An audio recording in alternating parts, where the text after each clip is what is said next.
Я же могла агрессировать и могла грязи всякой наговорить, унизить, обидеть, да. Но какой смысл опять вот в больное существо еще палкой тыкать, когда можно ему спокойно, с любовью, с теплом, просто, вот просто спокойно объяснить, что не имеет смысла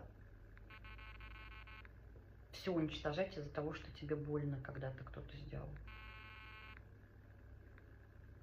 Что можно получать удовольствие, радость и тепло совсем другими способами.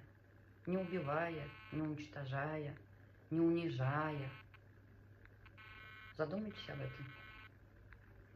Ну и продолжение следует. Да, кстати, не забывайте ставить лайки и распространять информацию, потому что благодарность, она во всем.